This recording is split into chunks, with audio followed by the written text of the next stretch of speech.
Christmas cake sampler tayo for today's video. And dahil nga malapit na magpasko, kailangan na natin gumawa ng cake sampler na pwedeng ibenta ngayong holiday season. So gagamit nga tayo ng styro para hindi masayang since cake sampler lang naman yung gagawin natin. Pero yung nakikita nyo sa video ay real cake yan dahil yan ay order for Christmas party ng aking customer. Naglagay lang pala ako ng custard filling dyan, then yung inspo ng cake ay reindeer. Ngayon, ang final coating natin ay white base. Ang gamit ko dyan ay whipped cream icing. Gumamit lang ako ng cake smoother dahil malaki yung cake, pero ang pang final smoother ko ay gold playing card. Mas napapakinis ko kasi yung body ng cake pag yan yung ginagamit ko. Size pala ng cake ay 9x5, pero yung size ng cake board ay 12 inches. Kapag gagawa kayo ng cake, malaki dapat yung pagitan ng cake board sa cake. Better na 2 inches or 4 inches yung allowance ng cake board sa cake, kasi para mahawakan ng maayos yung cake board at hindi tumama sa cake. Para rin malagay nyo ng maayos yung mga details, and para kapag nilagay na sa cake box, malaki yung distance and hindi tatama yung cake sa box. And katulad niya, naglagay ako ng rosette sa board. Dahil malaki yung cake board natin, kaya may space pa para sa mga details. Nagpipe na ako dyan ng rosette. Pinakita ko rin sa previous video ko kung paano ko na-achieve yung green and red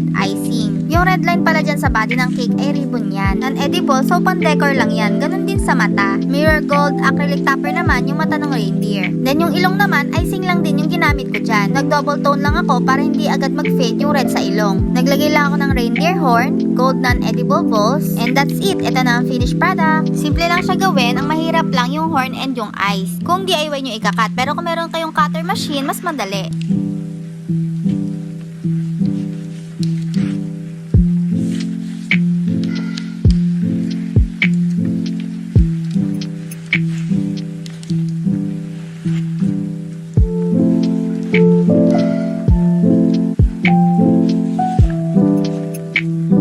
So next na gagawin natin ay Santa-inspired cake. This time, styro or dummy cake na yung ginamit ko. Naglagay lang ako ng pampabigat sa ibabaw para hindi gumalaw. Magaan lang kasi ang styro. Bago pala ako naglagay ng icing, kinover ko muna ng cling wrap yung styro.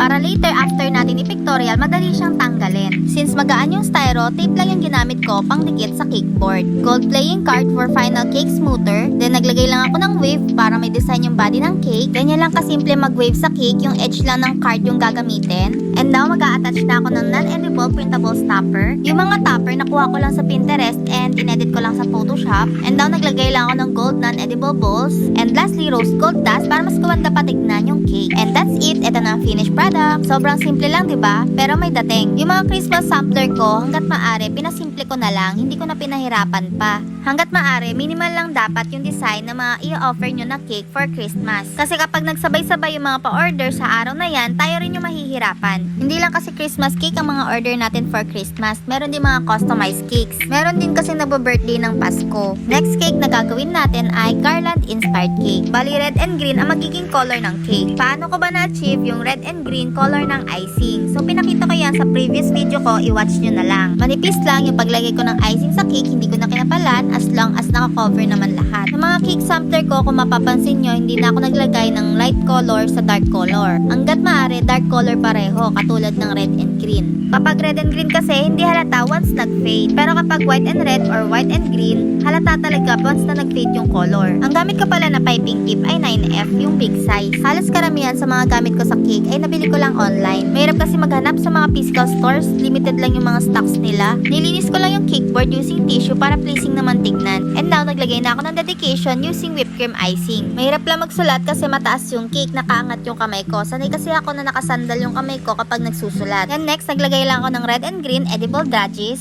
and non-edible printable topper. And that's it. Ito na ang finished product.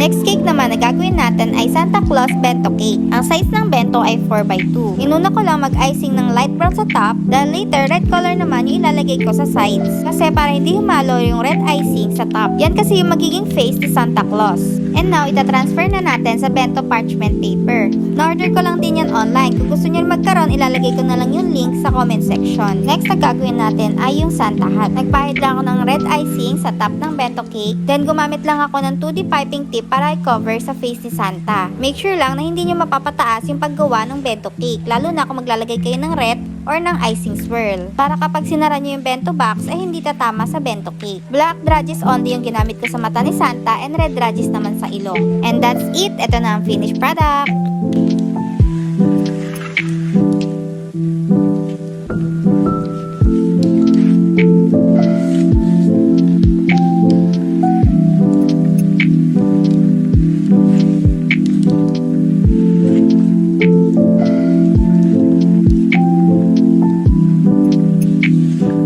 Last but not the least, cake sampler na gagawin ko ay Christmas tree inspired. Sobrang simple and sobrang dali lang ng design na to and still sobrang ganda. Gagamit lang ako ng red icing para sa body ng cake, gold playing card pampakinis, nabili ko lang din yan online. Maganda yan kaysa sa ordinary na card kasi waterproof siya. In short, hindi agad nasisira and pwede pang hugasan. And now, naglagay lang ako ng icing cone sa top. Make sure na nakapaglagay kayo ng stick sa loob ng cone kasi once nalagyan ng icing yung cone and nalagay sa ref, lalambot na yan. Pwede yan tumumba or masira. Much better, ilagay nyo na lang yung cone before pick up ng cake para fresh pa and stable. Naglagay lang din ako ng red sa sides ng cake para mas maganda patignan. And lastly, edible dragis and non-edible Christmas topper. And that's it. Ito na ang finished product. Thank you so much for watching. I hope na may natutunan kayo and nagkaroon kayo ng ideas for Christmas cake. Babush!